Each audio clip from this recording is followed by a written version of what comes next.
Oke teman-teman, baik dimanapun kalian berada, semoga sehat selalu. Perkenalkan, saya di sini Devian Christian Widiananda dengan teman sekelompok saya Ali Antayan dari kelas M2023 akan menjelaskan konsep Object Oriented Programming. Di sini, untuk menjelaskan konsep ini lebih lanjut, saya akan menggunakan sebuah permainan yang tentunya kita semua sudah tidak asing, di mana permainan ini adalah sebuah permainan monopoli. Nah, teman-teman bisa lihat di sini adalah kelas-kelas yang saya gunakan. Beberapa di antara adalah seperti sebuah interface beberapa menu command. Di sini adalah perintah-perintah yang bisa dijalankan seperti dalam monopoli. Perintah-perintah yang umumnya kita gunakan adalah seperti jalan, untuk melihat aset, untuk negosiasi dengan pemain lain, dan juga untuk mengakhiri giliran kita sendiri. Kemudian di sini ada efek kartu dan kumpulan kartu. Di sini itu untuk kartu-kartu seperti kesempatan ataupun seperti kartu-kartu efek lainnya yang ada di permainan monopoli. Nah, ini board view, ini adalah kelas yang mengatur tampilannya, mengatur tampilan dari permainan ini. Jadi mengatur tampilan nanti dari CLI-nya bagaimana monopoli ini ditampilkan. Kemudian board itu mengatur peraturan-peraturan board seperti petak apa, ada berapa banyak petak dan sebagainya. Pemain itu mengatur bagaimana objek-objek pemain ini dibentuk dengan konsep OP. Dadu itu adalah sebuah objek yang atau kelas yang mengatur bagaimana berapa banyak kita berjalan. Kemudian di sini ada abstrak kelas petak. Abstrak kelas ini merupakan abstrak kelas yang digunakan untuk supaya semua kelas-kelas yang ada, semua kelas yang ada itu memiliki suatu properti yang petak ini. Seperti dia ada di lokasi mana, tapi kemudian petak-petak tersebut masing-masing ada efeknya sendiri. Jadi seperti petak pajak di mana kita harus membayar pajak gitu ya, kita harus mengeluarkan uang. Kemudian petak kesempatan kita bisa mengambil kartu kesempatan, dan petak masuk penjara kita masuk ke petak penjara ini. Kemudian ada petak start, itu tempat kita mulai, dimana kalau kita melewati petak start itu kita akan menerima uang sebesar 20.000 misalnya. Kemudian ada petak free park, itu petak parkir bebas, dimana kita bisa pindah ke petak mana aja yang kita mau. Dan ada petak properti, dimana petak properti ini juga sebuah abstrak kelas. Jadi ini adalah sebuah abstrak kelas dari sebuah abstrak kelas. Nah, petak-petak seperti ini itu merupakan petak-petak yang nantinya bisa di-trade. Makanya dia itu digunakan oleh interface tradable, yang artinya petak tersebut bisa ditukarkan dengan pemain lain. Kemudian game engine adalah mengatur bagaimana game ini bekerja. Ini adalah ruling-rulingnya, peraturan-peraturan yang ada dalam permainan tersebut. Dan terakhir ini ada main class-nya, di mana main class ini merupakan suatu kelas main, kelas utama, di mana nanti tempat kita menjalankan aplikasi ini. Jadi kalau kita ingin menjalankan permainan monopoli ini, kita menjalankan dari main kelas ini. Oke. Dan di sini saya akan jelaskan secara berurutan bagaimana Object Oriented Programming atau OOP digunakan dalam permainan monopoli ini. Khususnya permainan monopoli yang dibuat ini. Aplikasinya saya menggunakan BlueJ, dan teman-teman silahkan disimak. Kita akan masuk ke yang pertama, yaitu inheritansi. Masuk ke konsep yang pertama, inheritansi. Di konsep inheritansi adalah konsep pewarisan, di mana ada superclass atau induk dari sebuah kelas dan subclass atau anak-anaknya. Jadi anak-anak ini akan mewarisi sifat-sifat yang dimiliki induknya. Sifat-sifatnya itu seperti apa? Seperti misalnya ada sifat orang tua tuh, misalnya dia kalau dalam dunia misalnya orang tuanya itu berambut hitam, anaknya juga kemungkinan besar akan berambut hitam gitu. Dan itu juga merupakan diterapkan di dalam aplikasi ini, dalam aplikasi monopoli ini. Kita ambil contohnya di abstrak class petak. Abstrak class petak ini menjadi suatu parent class. Kalau kita lihat di sini,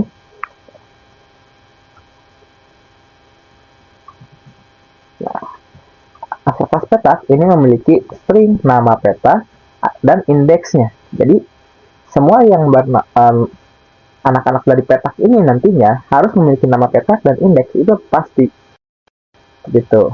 Dan dia juga ada sebuah fungsinya seperti action. Pemain ini parameternya adalah pemain dan boardnya. Jadi semua petak itu untuk melakukan aksinya harus ada pemain dan ada boardnya. Nah, di sini petak sebagai parent class. Lalu bagaimana anak-anaknya atau inheritance class-nya? atau subkelasnya. Kita coba ambil di petak start. Nah, petak start ini extends petak, berarti petak start merupakan anak dari petak. Nah, di sini ada tambahan nih, sebuah variabel bertipe data integer dengan nama variabelnya adalah bonus gaji dengan tipenya private. Nah, public petak start itu dia selain memasukkan yang bonus gaji ini, dia harus memasukkan apa yang ada di orang tuanya, yaitu nama petak dan indeks seperti yang ada di parent class petak ini, nama petak dan indeks. Oleh karena itu, di sini kita memakai sebuah fungsi bernama super. Super itu berarti nama petak dan indeks itu berasal dari superclassnya atau dari induk ya, dan bonus gaji ini baru berasal dari dirinya sendiri. Nah, untuk fungsinya sendiri adalah void. Kita menggunakan public void action ini yang ada di petak tadi, yang ada di kelas petak. Kemudian dari kelas petak ini itu kita override. Override ini adalah sebuah tindakan untuk menimpa atau menggantikan fungsi action milik parent dengan fungsi action milik subkelasnya, milik anaknya. Itu. Kemudian di sini dia memiliki fungsi tambahan berupa bonus gaji jika dia melewati kotak ini, dan jika dia berhenti di kotak ini, maka ini yang menjalankan adalah action, yaitu berhenti tepat di start dan tidak mendapatkan uang. Sebagaimana kalau di monopoli, ketika kita berhenti di kotak start, kita tidak mendapatkan uang. Begitu. Kita tidak mendapatkan gaji satu putaran kita.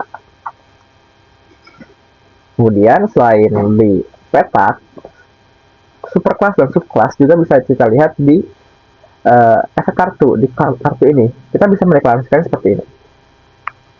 Ini adalah efek kartunya. Efek kartunya adalah sebuah interface. Dia hanya memiliki satu void. Lalu ini kan teman-teman perbedaan dari interface dan abstract class ya. Kalau interface itu dia hanya memiliki function aja, tidak memiliki variabel. Tapi kalau abstract class dia memiliki variabel-variabel. Kemudian kita punya satu kelas lagi yang bernama kumpulan kartu, yang merupakan ada kartu-kartu dalamnya, kayak kartu bebas penjara, kartu free park, kartu sanksi mundur, kita mundur berapa kotak. Nah, semuanya itu override, meng-override dari efek kartu ini. Jadi kumpulan-kumpulan kartu ini dianggap satu tumpukan kartu, itu merupakan semua kelas di sini. Ini kan satu public kelas kumpulan kartu, tapi di dalamnya ada banyak kelas. Nah, setiap kelas ini itu merupakan child atau inheritansi dari efek kartu. Itu teman-teman. Kita lanjutkan. Sekarang kita akan membahas polymorphism. Polymorphism itu adalah suatu konsep di mana memungkinkan suatu objek atau metode memiliki banyak perilaku yang berbeda. Jadi misalnya ada suatu kelas atau suatu function yang digunakan, tapi nanti setiap penggunaan itu berbeda-beda. Itu adalah salah satu contoh dari polymorphism. Lalu bagaimana game monopoli ini menghandle polymorphism? Kita lihat di board.java. Nah, di board.java ini kita membuat satu array list, daftar petak. Nah, daftar petak itu merupakan suatu array list. Berarti dalamnya kita memiliki suatu array, suatu list gitu, satu banyak. Nah, di sini kita saat inisialisasi papan, daftar petak, add new petak start, itu ini kita membawa petak start. Maka fungsi penambahannya itu berbeda dengan kalau kita menambahkan daftar petak add new properti negara. Bisa dilihat di sininya beda.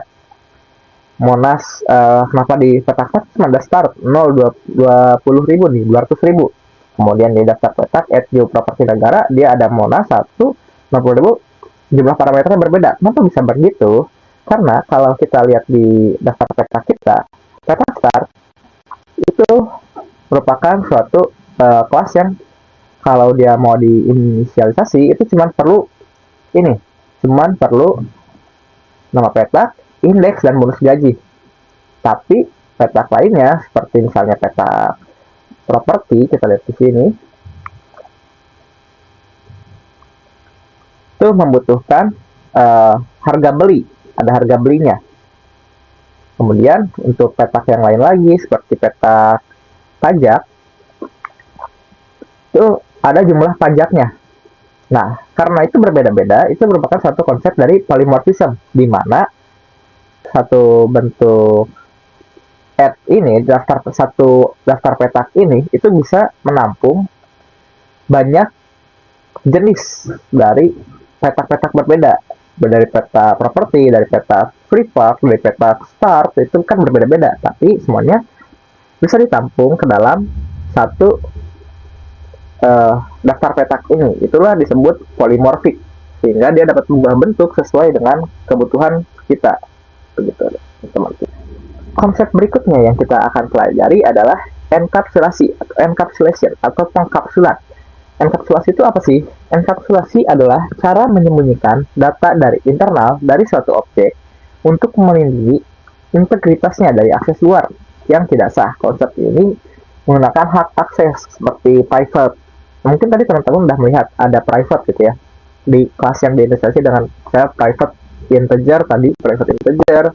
Kemudian ada lagi misalnya menggunakan public nya adalah menggunakan getter dan setter. Kayak tadi teman-teman misalnya lihat ada get saldo gitu, atau set saldo itu adalah menggunakan getter dan setter. Jadi semua akses itu melalui getter dan setter dan tidak langsung merubah nilai variabelnya. Itu adalah konsep dari enkapsulasi. Contohnya aku akan buka di file pemain ini. Nah, di file pemain ini ada private string nama, private integer uang, private integer posisi. Nah, di sini untuk mengambil nama itu kita menggunakan ini, enkapsulasi atribut ini. Public string get nama untuk mengambil nama, public integer get uang untuk mengambil uang, public void tambah uang untuk menambahkan uang. Ini untuk fungsinya. Nah, untuk getter dan setter lainnya ada di bawah ini. Untuk getter dan setter dari variabel yang ini yang di penjara, bisa jalan penjara, punya satu penjara.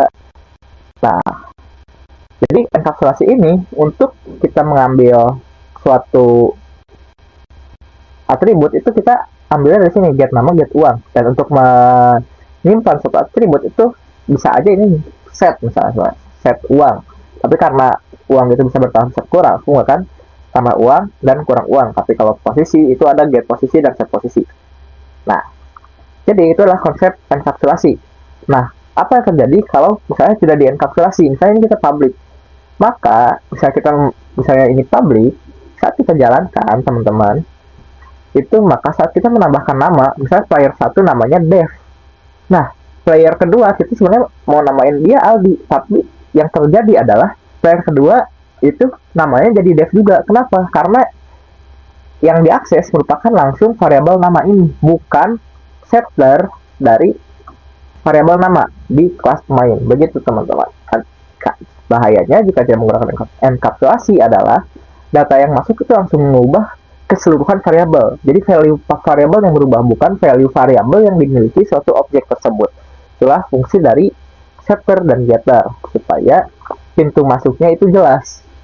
Siapa yang memiliki kepemilikannya terhadap siapa itu jelas. Itulah fungsi setter dan getter, teman-teman. Dan itu tadi adalah enkapsulasi. Sekarang, bagaimana dengan konsep yang terakhir? Konsep yang terakhir yang akan saya jelaskan adalah abstraksi atau abstraction. Oke, konsep terakhir yang akan kita bahas adalah konsep abstraksi. Konsep abstraksi sendiri atau abstraction merupakan suatu konsep di mana kelas-kelas parent atau induk itu hanya menggambarkan gambaran kasarnya aja. Jadi misalnya tadi di kelas petak itu kelas petak merupakan abstrak kelas. Jadi kita nggak tahu nih sebenarnya petak ini sebenarnya akan digunakan seperti apa, karena petak kelas sendiri merupakan abstrak kelas yang akan menggambarkan nanti apa aja sih yang harus dimiliki oleh kelas children-nya atau subkelas-subkelasnya. Jadi kelas petak ini merupakan sebuah abstrak kelas. Kita coba buka ya. Ini adalah suatu bentuk abstraksi, teman-teman. Nah, di sini abstrak kelas petak ini itu menggambarkan bahwa nanti kalau ada kelas yang extends dari kelas petak ini, dia akan memiliki nama petak dan indeks kayak yang saya udah jelasin di inheritance tadi.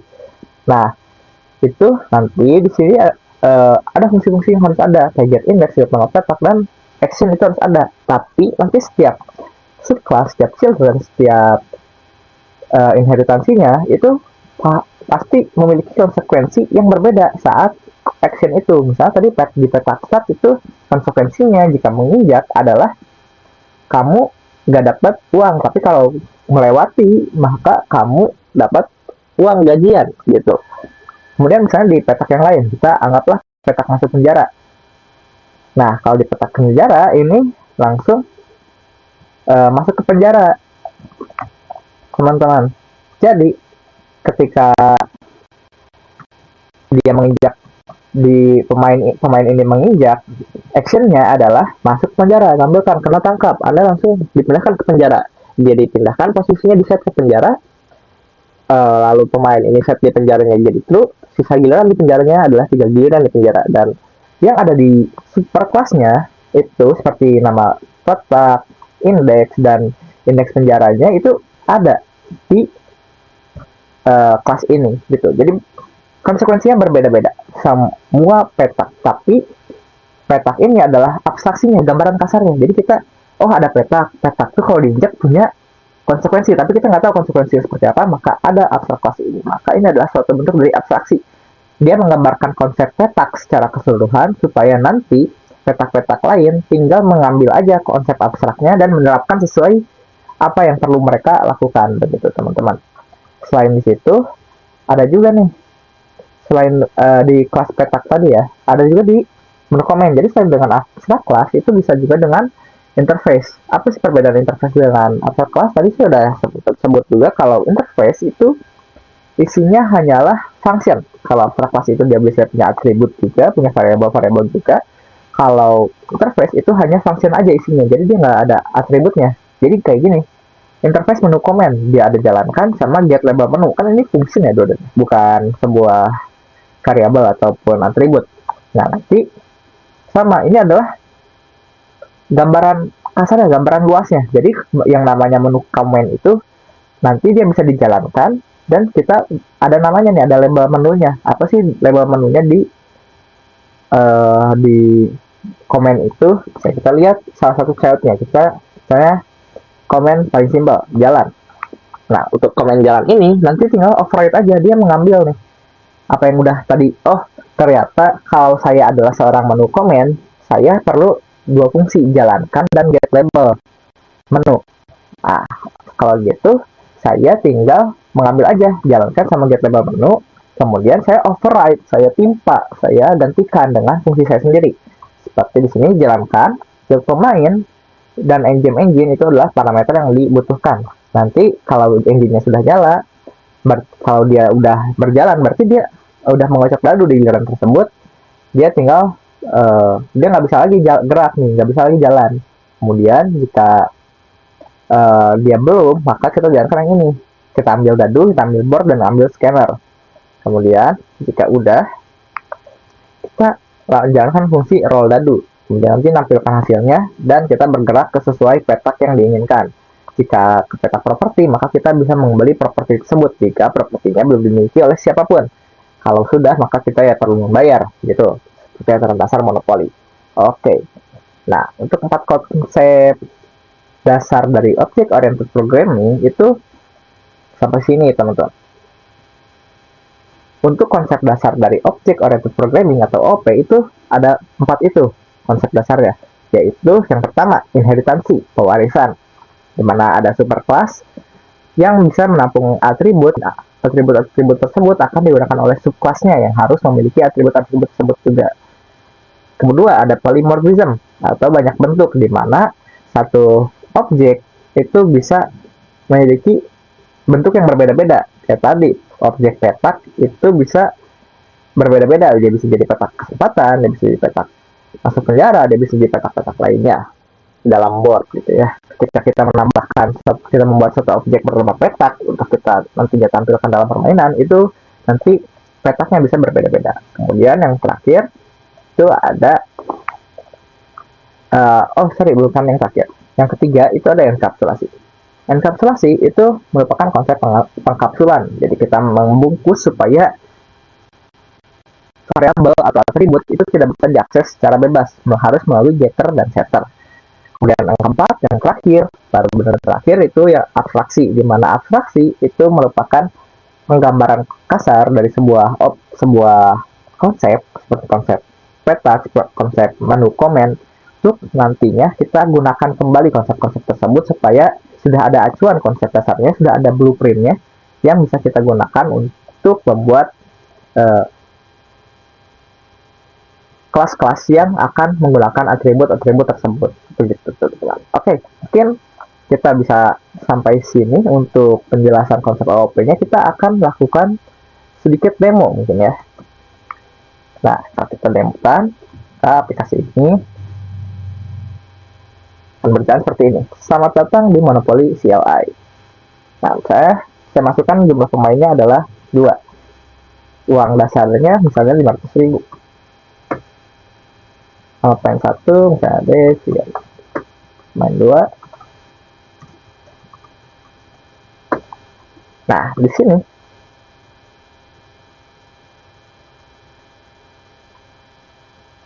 sini setelah kita input nama pemain dan papan monopolinya akan termunculkan. Di sini ada papannya dari 0 sampai 39. Nah, di sini itu ada posisinya di bagian atas ini. Sekarang player 1 dan player 2 ada di bagian start. Ini gilirannya Deviano. Kita jalan 1 ke 10. Nah, ada di kocok 4 dan 6 bertotal 10, saya ada di 10. Posisi sekarang di batak 10, Anda merekam di penjara, tapi hanya numpang lewat karena bukan lewat masuk penjara. Sekarang giliran masih di saya. Kenapa masih di saya? Siapa tahu saya mau lihat aset saya, jual properti. Oh, belum punya. Saya mau negosiasi dengan Aldi, tapi nggak ada nih properti yang saya tawarkan.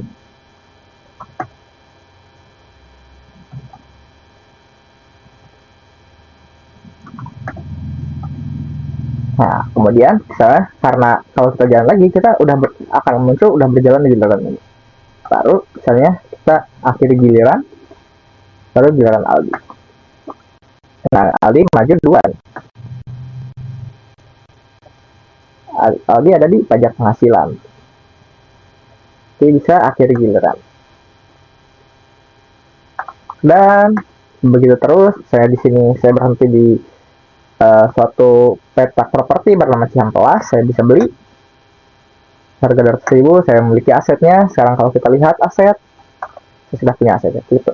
Sebenarnya ini permainan monopoli, tapi seperti yang saya jelaskan sebelumnya, permainan monopoli ini ternyata jika kita bedah ke dalamnya, kita bisa menggunakan konsep object oriented programming ke dalamnya, seperti enkapsulasi, kemudian inheritansi, kemudian abstraksi, dan juga polymorphism. Itu semuanya ada dalam permainan ini. Ternyata permainan ini adalah permainan yang menerapkan konsep object oriented juga sebenarnya, begitu teman-teman. Oke. Teman-teman, seperti itu yang bisa saya sampaikan pada kesempatan kali ini. Saya Devino Christian Widiananda bersama dengan rekan sekelompok saya Aldi Andrean izin Pak undur diri. Terima kasih yang sudah mendengarkan. See you soon.